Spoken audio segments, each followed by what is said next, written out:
we go. Spawning in the bottom right-hand corner of Title Citadel, we have the South Korean Zerg player. We have the South Korean Zerg. We have the South Korean Zerg. We have the Red Zerg representing Team Falcons. It is Rogue. And spawning in the top left-hand corner, we have his opponent. We have the blue Protoss player. We have the Canadian Protoss representing Basilisk. It is Trigger.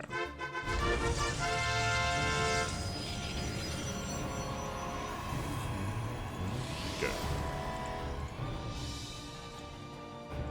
So I'm just setting up the group. Just trying to set up.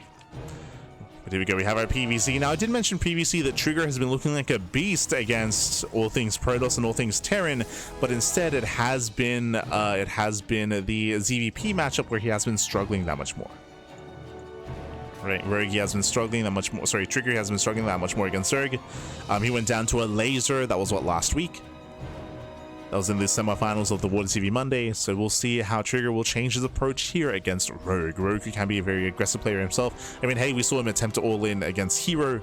Did fail, but now welcome to Title. Title Citadel is one of the more awkward maps of the map pool. We have the goal base, of course. We have very spread out third and fourth bases as well. I'll be honest, we don't really get to see a lot of ZvP on Title, so I'm curious to see how our players will approach this, if we get any kind of quirky builds. Get anything different.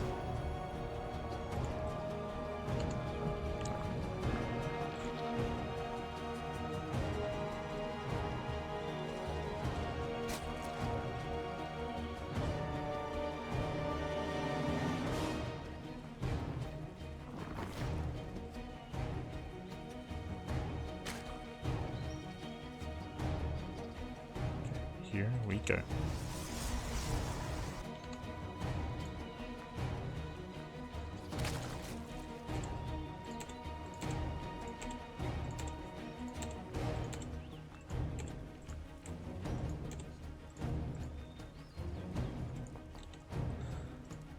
So we have our initial Stargate open out of Trigger, opening up Stargate, standard open out of our Protoss player. At the same time, we do have Rogue also going for a hatch gas pool into a third expansion. So far, so good. Everything's looking normal, everything's looking standard. Trigger, he isn't really one to mix things up, so what we should be seeing out of Trigger should be Stargate into Oracle, an Oracle-based opener, into Harass across the map, into +1 and Blink. Last series, we saw that Hero time and time again was going for charge-based compositions, was going for something more aggressive and more assertive, which is more unorthodox, which is out of the norm. At least currently. It's possible that maybe the meta will shift and maybe that style will progress and become more popular. It is possible.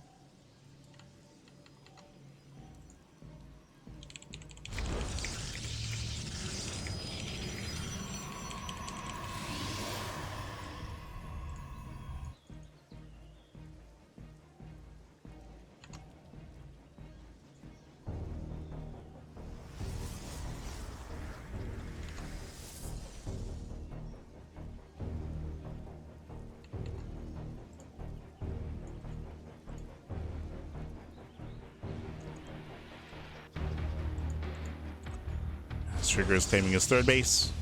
Oracle's on the way. And again, if you're out there, if you're learning Protoss or learning PvZ, like this is, as opposed to the Hero series, this is a lot more like standard. This is this is a lot more by the book. As things are looking for a way in.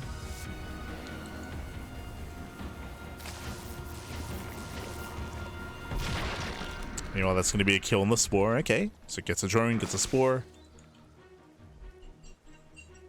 Nothing crazy, but a nice pick up here by Trigger.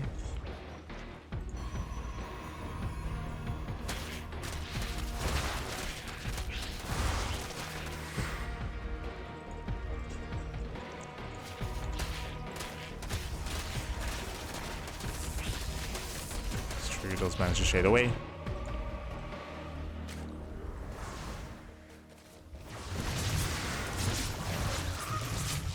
So far, getting a couple of drone kills, not bad. 2 or 3 drones going down. At the same time, Lings, they move out. The Oracle's back at home to defend. Trigger, he defends, and he does get 5 drones. So not bad here out of Trigger. Likewise, delaying the 4th. Delays the 4th base. I will say that the follow-up here is late. Twilight Council, Forge, Robo as well. This is a late follow-up at a trigger that is concerning.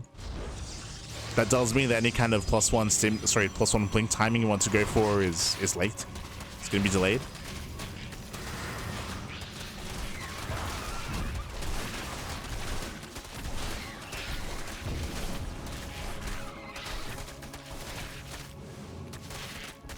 It's going to be delayed as the depths are going to be going down. The Oracles, they race back home to defend.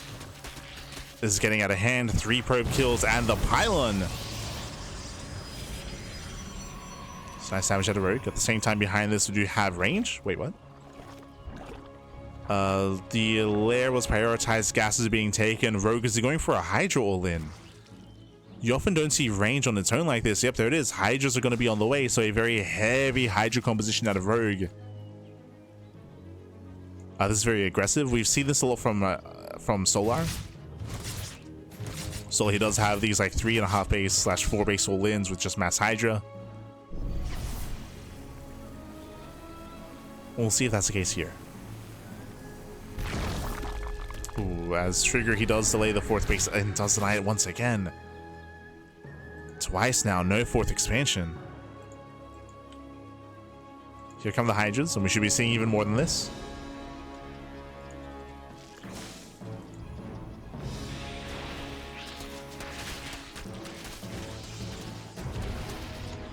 So again, mass Hydra on the way. Drop Lord is being set up. Rogue going behind, go for the gold. True. Going for the gold expansion.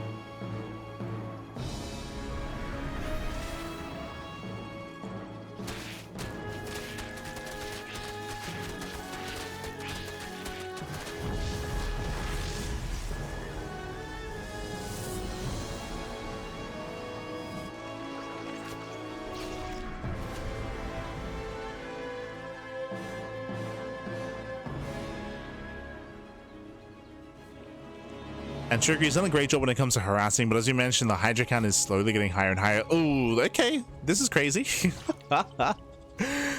We do see that Rogue, he is going to be going Hydra into mutas. You only see one or the other. Again, so much gas is already spent on Hydras here. There's not really going to be much left over here for the mutas. It does feel like this should just be like maybe 6. Like 6 mutas just to harass. So bold move out of Rogue.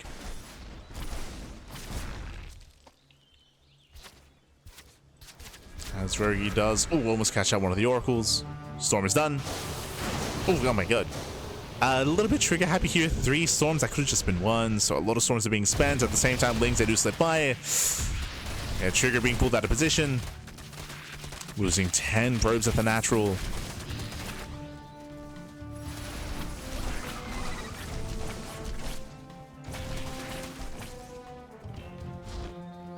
Probes go down. I'm still not convinced by the Spire, but hey, he's got 600 gas, so he can make those 6 meters. 4 meters, 5 meters on the way. That is enough to one-shot. Yep, they're going up to 7 meters actually. Fun fact, instead of a Spire and Mutas, that could have been a Lurker Den, right? That could have been a Lurker Den, that could have been a couple of Lurkers morphing in instead. So again, this is a bold move here by Rogue. We'll see if it pays off. Drop Lord into the main base, army's in position. Full Drop Lord goes down. Massive pick off here by Trigger. But that is a lot of supply in the main. That's most of his army, actually. Yeah, Trigger kind of mismanaging his army. Has his Templar getting caught out, losing 1, 2, or 3. Yeah, 3 Templar go down. Trigger did overextend, and now he's trickling in. And Warping is denied. And Trigger, he needs more High Templar, needs more Storms. How many does he have? 1. Oh, good. Only 1 High Templar. Rough position for Trigger. Rogue is almost maxed out on just almost pure Hydra.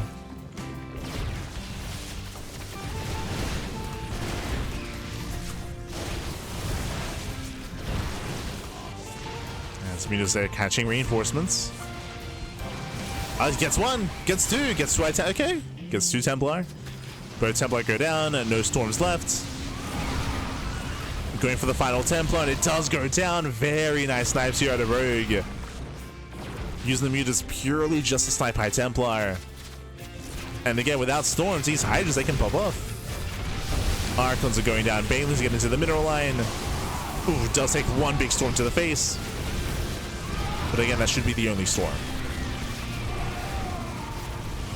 Should be the only Storm. And again, I wasn't convinced. I wasn't convinced by the muta play, but it was more than worth it. Like the mutas, they were the MVPs. So the MVPs, they sniped all the High Templar.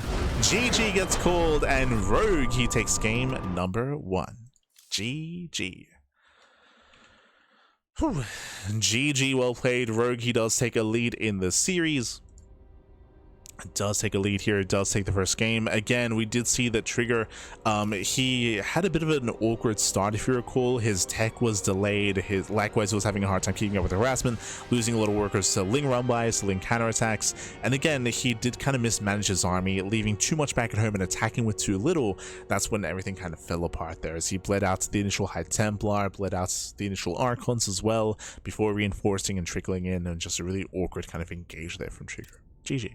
GG, well played. And also just really cool play there by Rogue to go into the 7 mutas and to solely use them to snipe the Templar. To snipe those Templar, and he was able to get them as well. So really impressive control there by Rogue. As Rogue takes a lead, and now we're getting into game number 2. Spawning in the bottom left-hand corner of Tourmaline, we have the Canadian Protoss player, the blue Protoss, down in the series. We'll see if he can bounce back and force the ace match. It is Trigger. And spawning in the top right-hand corner, we have his opponents. We have the red Zerg player, the red Zerg player himself from South Korea. Representing Team Falcons, it is Rogue. Here we go.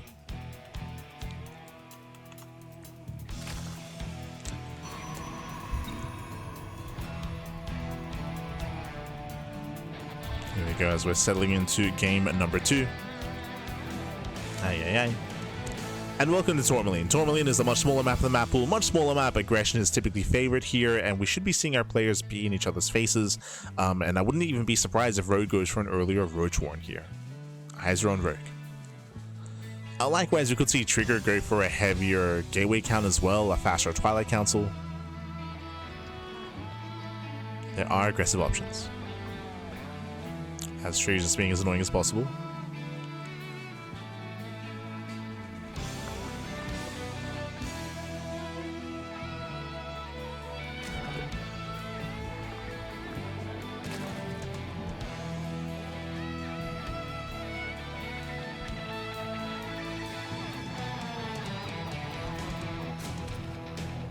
Just being annoying, just trying to deny some mining or trying to force some inefficient mining.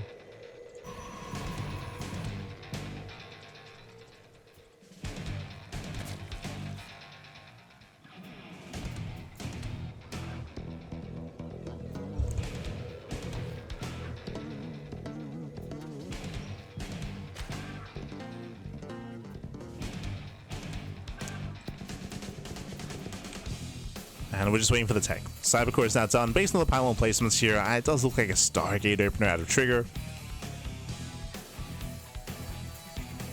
We'll keep an eye on him. Again, when it comes to Tourmaline and when it comes to the aggressive nature of the map itself, we spoke about the rush distance. The other big factor, of course, is how open the third is. Very, very open third base, very open fourth expansion as well. So again, very difficult to actually muster up a defense here. And speaking of aggression, there it is. I assumed it was going to be Stargate into Twilight Council. Instead, just straight Twilight Council out of Trigger. Okay. And again, this is what we expect on Tourmaline. So Twilight Council most likely into Glaives. Oh, never mind. That is an early Forge. You have my attention. So Forge +1 upgrades don't really benefit Glaive Adepts, so we don't really expect to see them come hand in hand. With the early Forge, this tells us, okay, +1 charge or +1 in blink. What's it going to be? Trigger, he's got his 200 gas. Leaning more towards blink now as we're staying in gas. Yep, there it is, Blink. Blink is on the way, so early Blink. 2 base blink. We should be seeing a gateway explosion out of trigger. It's going to be a 2 base all in.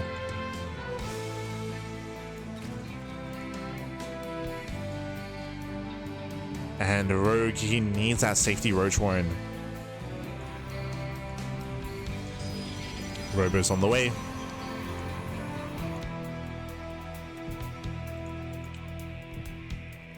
Rogue's still trying to get a read on what's going on.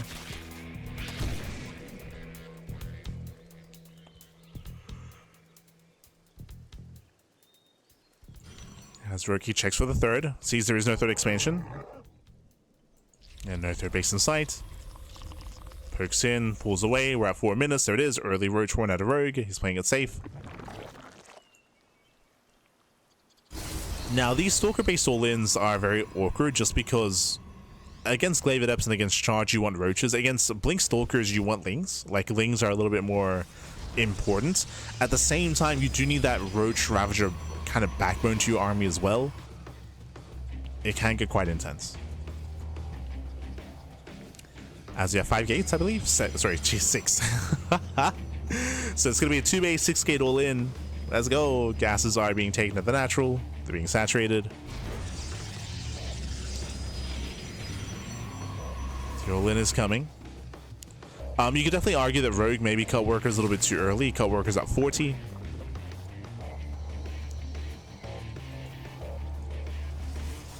We'll see if he can sustain that defense. Soldiers get revealed. Now Rogue knows. He's now aware. He's aware of what's going on. Has to pull back. How many roaches does he have? He has 3 roaches so far. Ooh, Rogue gets supply blocked. Uh-oh. Yeah, big supply block for Rogue. Ravagers are now morphing in. And Trigger is pushing. Trigger has got his 6 gateways.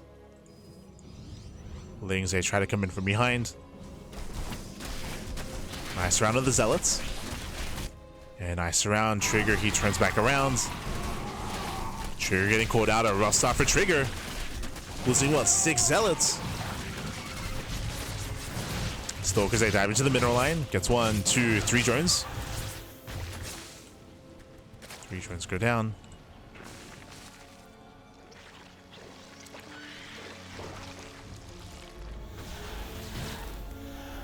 Denying creep, but Rogue, he's being active as well.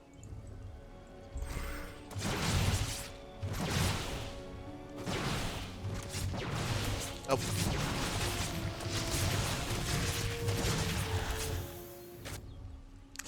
As wall is close, it is a full wall off, but the piles are going to knock down those pylons. Pylons being knocked down, a Trigger is caught out in the open. Once again, the Zealot gets surrounded.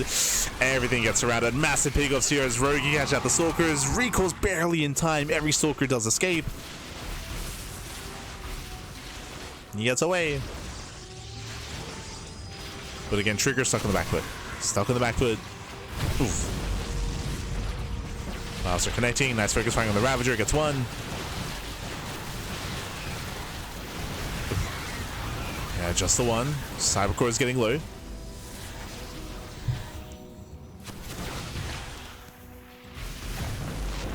Low Cybercore. Nice force fields out of Trigger. Very nice. Chokes up the army. Forces Rogue back. Rogue back at home. Now he's droning. Getting a gas geyser. Evo chamber. Lair is on the way. Rogue is attempting a transition, but his drone count is very low. Again, we have 16 links on the way. That could have been 8 drones. Could have been 8 workers. Rogue, he recognizes that he cannot kill. He cannot kill Trigger. But again, his drone count is incredibly low here as he tries to tech up.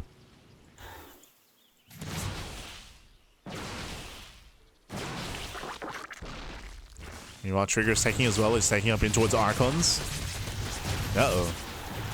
Archons are on the way. The problem here is that Rogue, he's very Ling heavy. He has, what, 3 Ravagers and 2 Roaches? It's insanely Ling heavy here.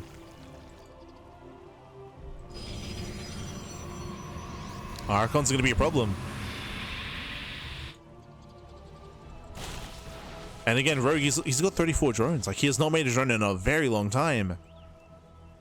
He got the lair, but he can't afford to do anything with it. He got the Eva chamber, he can't afford the upgrade.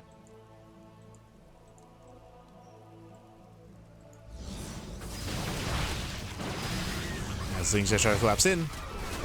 Where are the Archons? Where are they? Oh my god. As they graze the army, and Rongyi comes in for the full surround. Nice struggling with the Archon, with at least one. And Rongyi does catch him out. Does catch Trigger out. Trigger has to get the hell out of here.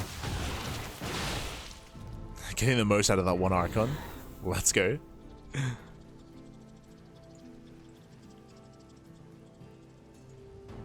Gets the most out of it. Rogue's still just amassing an army. Bearing in mind that Rogue is now all in. He's forced himself all in. And now we're going for the base trade. What's the plan? Oh, turns around. It does recall back home. And awkward defense here from Trigger. He just wants to move out. Zelsay attempts to come in from behind. Lings are distracted. Ravagers are exposed. Oh no! He gets them. Gets one. One Ravager goes down. Again, the Zealots are distracting. Ravagers are exposed. Blinks on forward, and all these Ravagers are going to fall. Ay, ay, ay. Yeah, Rogue, he got baited. He got baited by the Zealots. And that was an awful fight for Rogue. Rogue losing everything. All the Lings, all the Ravagers as well. There's one Ravager alive, but it can just be hunted down. Speaking of... Oof. Final Ravager falls. And Trigger's done it. Trigger, he has done it. Remember, Rogue, he doesn't have an economy. He's got 34 drones. He has a worse economy than Trigger.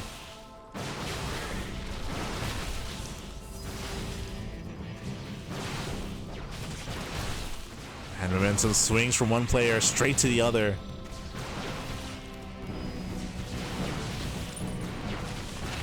Trigger moves out. Moves out again. Oof. No Ravagers remaining. Only Ling Roach. No piles. Do get a nice surround, but again, the army can always blink. It does blink away. Blinks away. Cannot quite save the Archon. But it's fine. There are no Lings left. Yeah, no Lings remaining. Now Queens are falling. Roaches are falling as well. Expensive losses here for Rogue. Rogue, he cannot afford this. Now trying to get into Roach speed.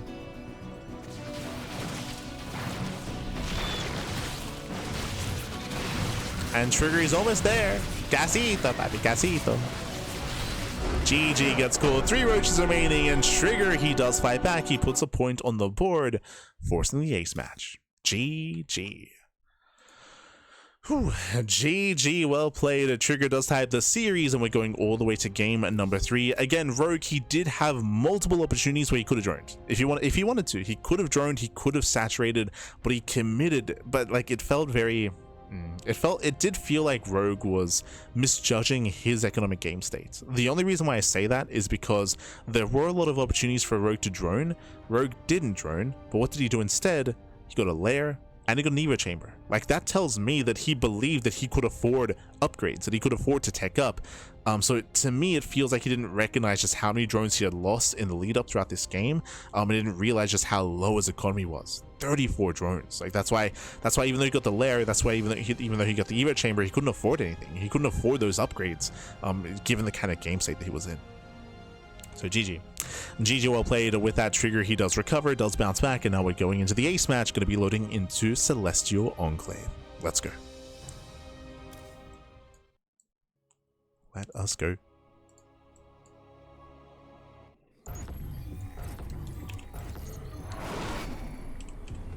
As spawning in the bottom left-hand corner of Celestial Enclave, we have the Canadian Protoss player, we have the blue Protoss representing Basilisk. Tying up the series, it is a Trigger. And spawning in the top right-hand corner, we have his opponents. We have the South Korean Zerg player. We have the red Zerg representing Team Falcons. It is Rogue.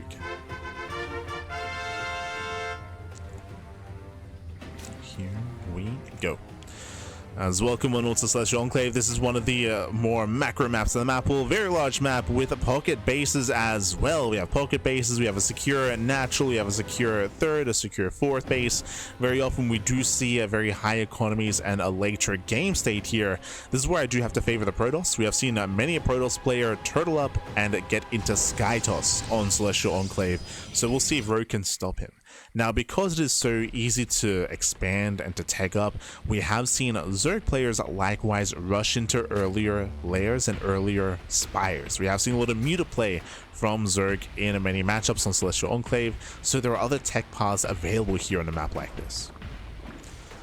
Do we rush into a spire? Do we rush into fast lurkers? Like you can rush into a faster, like cut corners in a faster hydras and a faster lurkers as well. We've seen that from Solar. From players like Solar, we've seen mutas from players like Shin. We'll see what Rogue goes for.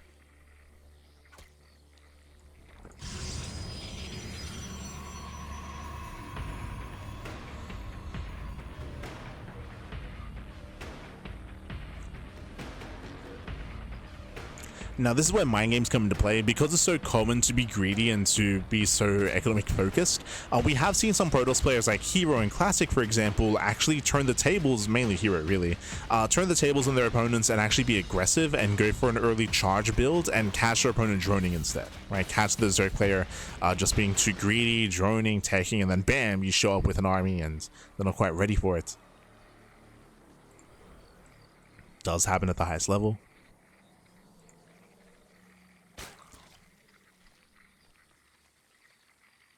So now Stargate.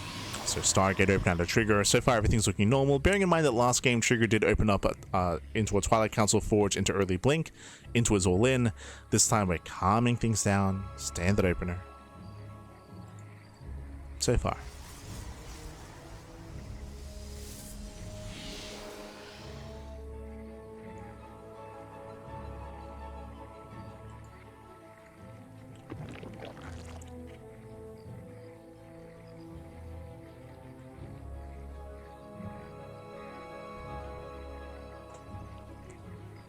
Rogue is claiming his third, so is Trigger. Ideally, you want to keep that pocket base in your pockets for a little bit later as a fourth or a fifth expansion.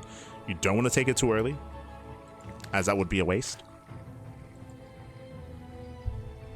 Want to save it.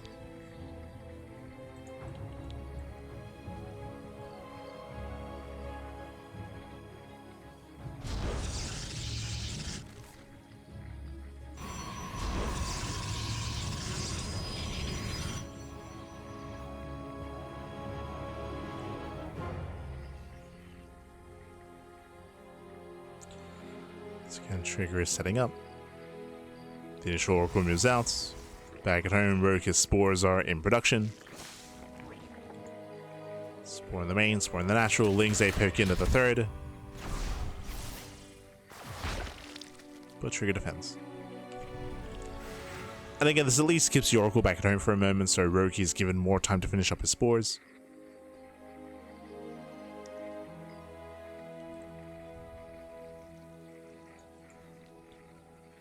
Rogue even slipped into the main base. The timing of the Twilight Council is pretty standard, so it looks like Blink. So far, at least. Looks like Blink and +1. Standard follow-up.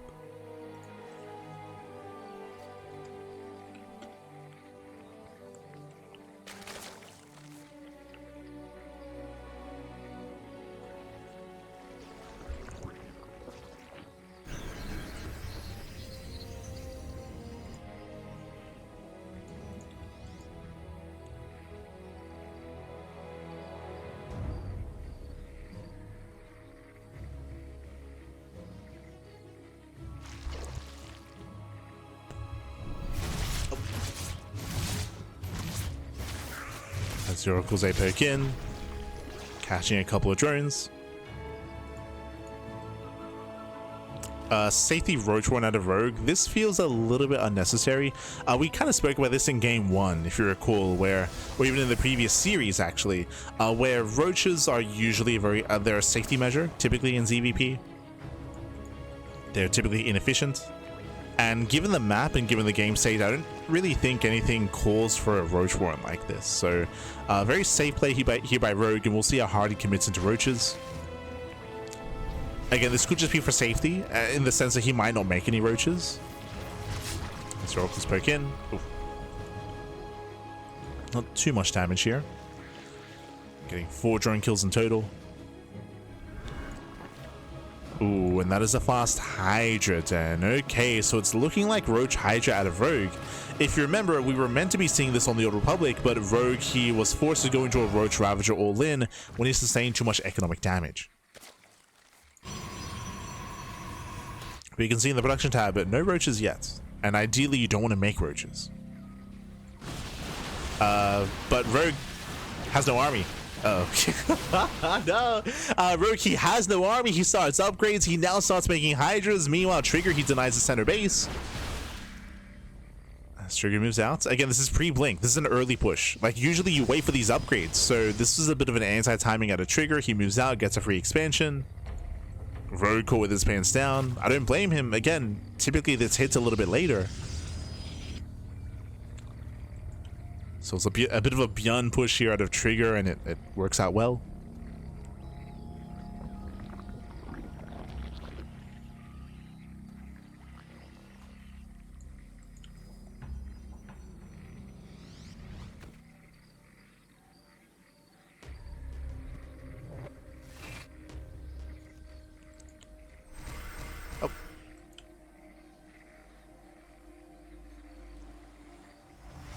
Trigger, he does rotate over. Meanwhile, Lurker Den is on the way. Infestation Pit's on the way. Again, Rogue, he wants to build up into Lurker tech. Wants to get there. But I was hoping Light would cast a tournament. Bienvenidos, papi, bienvenidos. Yes, I do apologize, as I mentioned before, but we were unavailable to cast Group A and Group B live, unfortunately. Due to things happening IRL, I just wasn't available. I was looking after my bunnies. Giving them the medication. But Group C and D, which will be this evening and tomorrow evening, we should be able to cast live. So A and B is going to be via replays. C and D should be live. Should be. Yeah, fingers crossed. So yeah, we're catching up.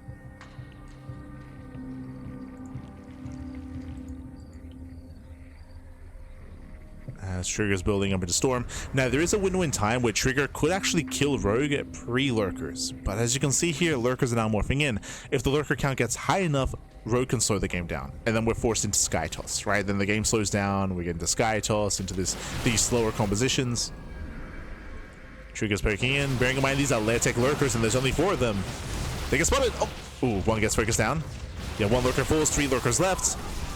There's a Revelation. Revelation catching only 2 of the Lurkers. 2 Lurkers get caught. There's 2 more on the way. Second Revelation. All Lurkers get caught in the Revelation as well. And Trigger, he wants to dive. And he wants to dive in. She also storms. Oh, yeah, storms on the Lurkers. The Lurkers are exposed, and there's not enough yet. Not enough Lurkers here. Trigger, he's going to overwhelm. A couple of High Templar do get low. 1 High Templar gets sniped. There's 2 Lurkers left. 2 Lurkers remaining. No detection. Well, the lack of detection is keeping Rogue alive. The Observer's a little bit too far back, but now he's moving in. Yeah, the Observer's here. Massive Storm. And Trigger's on it. Yeah, Trigger, he's breaking through. 0 Lurkers left. Without Lurkers, there's no defense. However, he pulls the boys. Yeah, Rogue getting desperate. Pulls the boys into an Archon. Has to pull away. There's 3 Hydras left. 3. Oh no. As the final Hydras are going down, and Trigger, he will break through. The first player to be eliminated is going to be Rogue. GG, well played. Trigger, he'll advance on 2-1 over Rogue, advancing on to the decider match. GG. GG, well played. Again, Rogue, he was so close to slowing the game down. If you recall, we mentioned that there was a window in time when Rogue, before he had Hive Tech and before he had Critical Mass of Lurkers, that Trigger could kill. There were only 4 Lurkers. That quickly went down to 3 Lurkers as the first Lurker got sniped. We got the Revelations off. We had the detection, the Observer, and Trigger, he barely broke through before Rogue could get the Hive Tech. Remember, the Hive was done, but 0 Hive upgrades, and again, he just wasn't able to stabilize. Just barely nuts. GG. GG, well played. Congratulations, Trigger, he does advance on, and Rogue is out of the tournament. Rogue actually the first player to be eliminated from the Rongyi Cup. GG. GG, well played, and let's quickly catch up on the group itself. Oh boy. Let us quickly catch up. As you can see here, it is a GSL group. GSL group is before us. We did begin the broadcast with Beyond versus Trigger. You can see here that Beyond did defeat Trigger initially 2-0 in a relatively fast series, I will say that. Then we had Hero. Hero took down Rogue 2-0.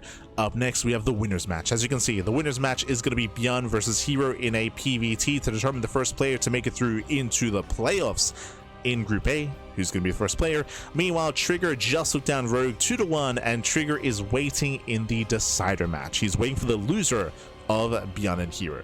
So if you're a fan of Beyond and Hero, one player will advance on into the playoffs, the other player will have a second chance, a second life against Trigger.